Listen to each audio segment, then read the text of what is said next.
अस्सलाम वालेकुम स्टूडेंट्स। आज हम सेकेंड ईयर की कंप्यूटर साइंस का चैप्टर नंबर 11 स्टार्ट करने जा रहे हैं, जिसका नेम है decision construct. What is control structure?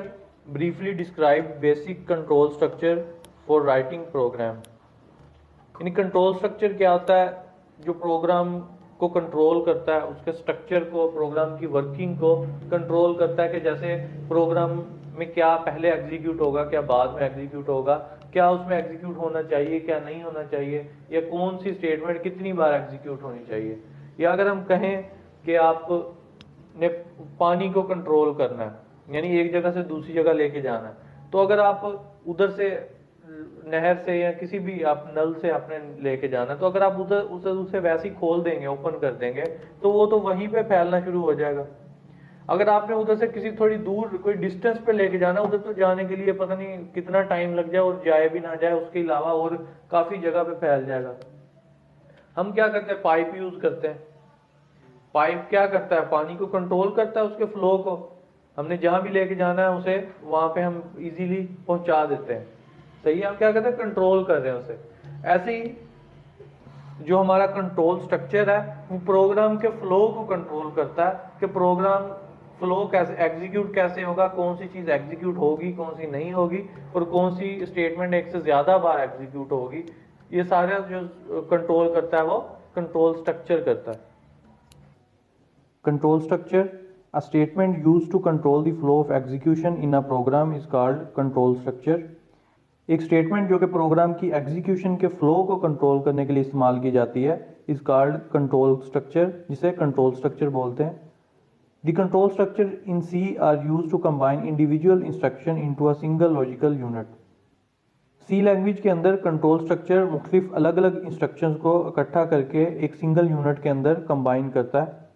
यानी स्टेटमेंट्स या इंस्ट्रक्शंस होती अलग अलग ही हैं, लेकिन इन्हें एक सिंगल लॉजिकल यूनिट के अंदर लॉजिकली उन्हें कंबाइन करके इकट्ठा कर देता है। The logical unit has one entry point and one exit point. Logical unit के अंदर वन एंट्री पॉइंट, यानी इंटर होने का भी एक ही रास्ता होता है और बाहर निकलने का भी एक ही रास्ता होता है। यानी एक रास्ता होगा जहां से इंटर होंगे, दाखिल होंगे, दूसरा रास्ता होगा जहां से बाहर निकलेंगे, एग्जिट होंगे। The instruction in the program can be organized in three kind of control structure to control execution. Program के अंदर इंस्ट्रक्शंस को कंट्रोल करने के लिए, ऑर्गेनाइज करने के लिए तीन टाइप्स के हमारे पास कंट्रोल स्ट्रक्चर होते हैं, जो कि प्रोग्राम की एग्जीक्यूशन को, प्रोग्राम के फ्लो को कंट्रोल करती है। The control structure are used to implement the program logic. और प्रोग्राम जो कंट्रोल स्ट्रक्चर होता है वो प्रोग्राम की लॉजिक को भी इंप्लीमेंट करने के लिए इस्तेमाल किया जाता है। टाइप्स कौन कौन सी हैं इसकी? सीक्वेंस, सिलेक्शन और रेपिटिशन। सीक्वेंस में क्या होता है कि सीक्वेंस में जितनी भी स्टेटमेंट्स होती हैं, पहली स्टेटमेंट से शुरू होता है और आखिरी स्टेटमेंट तक एक एक करके उन्हें एग्जीक्यूट करता रहता है। उसके बाद सिलेक्शन स्टेटमेंट या सिलेक्शन। सिलेक्शन क्या है कि वो कंडीशन की बेस पे सिलेक्ट करता है कि कौन सी स्टेटमेंट एग्जीक्यूट होगी और कौन सी स्किप होगी।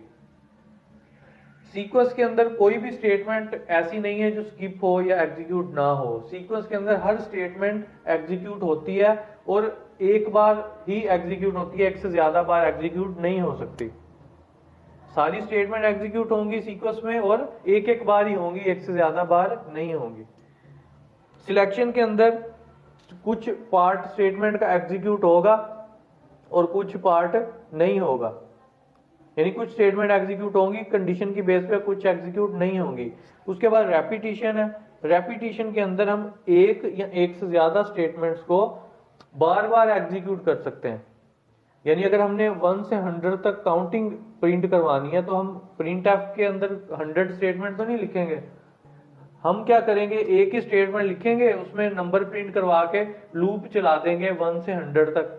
अब स्टेटमेंट एक ही कहा हमने, एक स्टेटमेंट में काम हो गया, कहा हमें 100 स्टेटमेंट या 1000 लाइन प्रिंट करनी है, 1000 तक काउंटिंग प्रिंट करनी है, तो 1000 लाइन तो नहीं लिख सकते, तो सारा दिन लग जाएगा। तो क्या करेंगे? प्रिंट एफ को एक लूप के जरिए हम 1 से 1000 तक रन करवा देंगे, एग्जीक्यूट करवा देंगे, और वो 1 से 1000 तक हमारी काउंटिंग प्रिंट हो जाएगी। सही है। सीक्वेंस क्या है? The sequential structure execute the statement in the same order in which they are written in program. Sequential structure के अंदर स्टेटमेंट इस उस ऑर्डर में, उस तरतीब में एग्जीक्यूट होती हैं जैसे वो लिखी गई हैं, यानी जैसे 1 बाय 1 स्टेटमेंट लिखी गई हैं, ऊपर से शुरू होगा, हर स्टेटमेंट को एग्जीक्यूट करता आएगा। The statement are executed one after the other. Statements एक के बाद एक करके एग्जीक्यूट होंगी, यानी ये नहीं कि पहली के बाद आखिरी कर ले, उससे ऊपर कर ले या कोई बीच में कर ले। पहली स्टेटमेंट से एग्जीक्यूट होना स्टार्ट करेगा और एक एक करके नेक्स्ट आता रहेगा और एंड में आखिरी वाली स्टेटमेंट को एग्जीक्यूट करेगा। All statement of the program are executed. इसमें जितनी भी स्टेटमेंट्स होती हैं वो एग्जीक्यूट होती हैं। It means no statement is skipped and no statement executed more than once. इसमें ना कोई स्टेटमेंट स्किप होती है या एग्जीक्यूट नहीं होती, और ना कोई स्टेटमेंट ऐसी है कि वो एक से ज्यादा बार एग्जीक्यूट हो। ना कोई स्किप होती है कि कोई स्किप हो जाए ना एग्जीक्यूट, और ना ही कोई बार बार एग्जीक्यूट हो। एक ही बार होंगी और सारी होंगी। एग्जाम्पल क्या, suppose a program input 2 numbers and display average on screen. वो कहता है कि एक प्रोग्राम लिखते हैं कि जिसमें हम 2 नंबर्स को इनपुट लें और उसकी एवरेज हमने स्क्रीन पे प्रिंट करवानी है। The program uses 2 statements to input number, 1 statement to calculate average and 1 statement to display average number. यानी पहले क्या 2 स्टेटमेंट लिखेगा जिसमें हम इनपुट लेंगे, प्रिंट एफ और स्कैन एफ फर्स्ट नंबर के लिए, फिर प्रिंट एफ और स्कैन एफ सेकंड नंबर के लिए। फिर हम क्या करेंगे, एवरेज का फार्मूला लिखेंगे जिसमें हम एवरेज कैलकुलेट करेंगे और उसके बाद हम एवरेज को प्रिंट एफ के जरिए प्रिंट करवा देंगे। These statement are executed once in a sequence. अब ये स्टेटमेंट क्या कि एक एक बार सारी एग्जीक्यूट होंगी। ये सीक्वेंशियल स्ट्रक्चर है। जो भी हमने पीछे चैप्टर नंबर 10 के अंदर प्रोग्राम किए हैं वो सारे सीक्वेंस में थे। कोई भी ऐसी स्टेटमेंट नहीं थी जो स्किप होती थी, कोई भी ऐसी स्टेटमेंट नहीं थी जो एक से ज्यादा बार एग्जीक्यूट हो, सारी एक एक बार एग्जीक्यूट करते थे हम। It is an example of sequential control structure. अब जैसे डायग्राम है, स्टेटमेंट 1 पहले एग्जीक्यूट होगी, फिर स्टेटमेंट 2, फिर स्टेटमेंट 3, ऐसे जितनी भी स्टेटमेंट्स होंगी वो एक एक करके एग्जीक्यूट होती रहेंगी। उसके बाद सिलेक्शन है। Selection structure execute a statement और set of statement based on condition. Selection structure statement को एग्जीक्यूट करेगा किसकी बेस पे, कंडीशन की बेस पे। कंडीशन हमने पहले पढ़ी है रिलेशनल ऑपरेटर को यूज करते हुए, जैसे ग्रेटर देन था, less than, greater than, equal to, less than equal to या इक्वल टू। लॉजिकल ऑपरेटर हम कहाँ यूज करेंगे, जब 2 या 2 से ज्यादा कंडीशंस को हम यूज करेंगे तो उसके लिए लॉजिकल ऑपरेटर्स को इस्तेमाल करेंगे। It execute a statement if given condition is true. ये स्टेटमेंट को एग्जीक्यूट तब करेगा जब जो कंडीशन दी हुई है वो ट्रू होगी। And ignore when condition is false, और अगर कंडीशन फॉल्स हुई तो इग्नोर कर देगा, एग्जीक्यूट नहीं करवाएगा। It is also called decision making structure. इसे डिसीजन मेकिंग स्ट्रक्चर भी बोलते हैं और कंडीशनल स्ट्रक्चर भी बोलते हैं। Different type of selection structure in C are as follows. Types कौन कौन सी हैं सिलेक्शन स्ट्रक्चर की, इफ एल्स, इफ और स्विच। ये 4 टाइप्स किसकी हैं, सिलेक्शन स्ट्रक्चर की हैं। इसकी एग्जांपल क्या है, suppose a program input the marks of a student and display pass if student get 40 और मोर देन 40 मार्क्स। यानी स्टूडेंट से उसके मार्क्स लेने हैं और प्रिंट क्या करवाना है, पास अगर उसके मार्क्स 40 या 40 से ज्यादा है। It display fail when marks are below 40। अगर मार्क्स 40 से कम होंगे तो क्या करेगा, फेल कर देगा उसे। Program check the marks before displaying the message. Message display करने से पहले वो क्या करेगा, चेक करेगा कि मार्क्स उसके 40 से ग्रेटर हैं या इक्वल है या लेस है। This process is known as decision making. इस प्रोसेस को क्या बोलते हैं, डिसीजन मेकिंग। अब इसका ये फ्लो चार्ट देखें। इसमें क्या है कि सबसे पहले कंडीशन है, कंडीशन चेक करेगा, कंडीशन ट्रू होगी तो फिर स्टेटमेंट 1 एग्जीक्यूट कर देगा कि पास है। अगर कंडीशन फॉल्स हुई तो स्टेटमेंट 2 एग्जीक्यूट कर देगा कि फेल है और एग्जिट हो जाएगा। सही है। आगे लास्ट है रेपिटिशन। रेपिटिशन में क्या होता है कि आप एक या एक से ज्यादा स्टेटमेंट्स को बार बार एग्जीक्यूट करवा सकते हैं, जितनी बार मर्जी आप चाहें। स्टेटमेंट एक ही हो लेकिन बार बार एग्जीक्यूट होगी। Repetition structure execute a statement or set of statement repeatedly for a specific number of times. यानी specific number of time, specific आप स्पेसिफाई करेंगे, आप बताएंगे कि जो स्टेटमेंट है या एक से ज्यादा स्टेटमेंट्स हैं वो कितनी बार एग्जीक्यूट हों। It is also called iteration structure और लूप। इसे आइट्रेशन स्ट्रक्चर भी बोलते हैं और लूप भी बोलते हैं।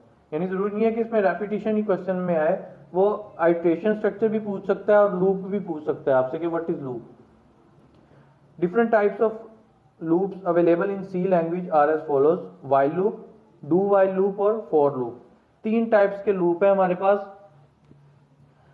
व्हाइल लूप हम तब यूज करते हैं जब हमें नंबर ऑफ आइट्रेशन नहीं पता होती कि नंबर ऑफ आइट्रेशन एक लूप कितनी बार चलेगा, तब हम व्हाइल लूप यूज करते हैं। डू व्हाइल लूप हम कब यूज करते हैं? जब हम चाहते हैं कि कम से कम स्टेटमेंट जो है वो एक बार लाजमी एग्जीक्यूट हो, क्योंकि व्हाइल लूप की कंडीशन स्टेटमेंट से पहले आती है और डू व्हाइल की जो कंडीशन है वो आती है बॉडी या स्टेटमेंट्स के बाद। तो इसलिए व्हाइल के अंदर अगर पहली बार ही कंडीशन फॉल्स हो गई तो एक बार भी एग्जीक्यूट नहीं होगा। लेकिन डू व्हाइल के अंदर पहले स्टेटमेंट एग्जीक्यूट होती है, बाद में कंडीशन चेक करता है। इसलिए एक बार अगर पहली बार ही कंडीशन फॉल्स है तो एक बार स्टेटमेंट तो पहले ही एग्जीक्यूट हो चुकी होंगी, तो वो एक बार लाजमी स्टेटमेंट्स एग्जीक्यूट होंगी डू व्हाइल के अंदर। और फॉर लूप हम तब यूज करते हैं जब हमें पता होता है कि लूप कितनी बार चल रहा है, नंबर ऑफ आइट्रेशन कितनी है। इसका फ्लो चार्ट क्या है? कंडीशन को चेक करेगा, स्टेटमेंट को अगर ट्रू होगी तो स्टेटमेंट एग्जीक्यूट कर देगा, दोबारा कंडीशन पे जाके कंडीशन को चेक करेगा। जब तक कंडीशन ट्रू होती रहेगी स्टेटमेंट एग्जीक्यूट करता रहेगा। जैसे कंडीशन फॉल्स होगी तो फिर एग्जिट हो जाएगा। सही है। Suppose the user need to display a message I love Pakistan on screen for 100 times. वो कहता है कि अगर यूजर चाहता है कि आई लव पाकिस्तान स्क्रीन पे 100 टाइम्स 100 बार प्रिंट हो, it is time consuming to perform this task using sequence control structure. अगर वो कहता है कि इसे सीक्वेंस कंट्रोल स्ट्रक्चर से आप इसे प्रिंट करवाते हैं, सीक्वेंशियल स्ट्रक्चर को यूज करते हुए, तो आपको 100 लाइंस लिखनी पड़ेगी, तो क्या टाइम कंज्यूमिंग होगा, आपका टाइम वेस्ट होगा। However, it is very easy to perform this task using repetition structure। तो हम कैसे इस टास्क को, इस काम को आसानी के साथ रेपिटेशन स्ट्रक्चर को यूज करते हुए कर सकते हैं, या कि हम इसके बरक्स के हम टाइम सीक्वेंस स्ट्रक्चर से करने में टाइम वेस्ट करें, हम रेपिटेशन स्ट्रक्चर को यूज करते हुए आसानी के साथ इनको 100 टाइम प्रिंट करवा सकते हैं। A single loop statement can be display the message for 100 times. वो कहता है एक loop statement, single loop statement आपको 100 टाइम ये मैसेज प्रिंट करके दे सकती है, 100 टाइम इसको प्रिंट करवा सकती है।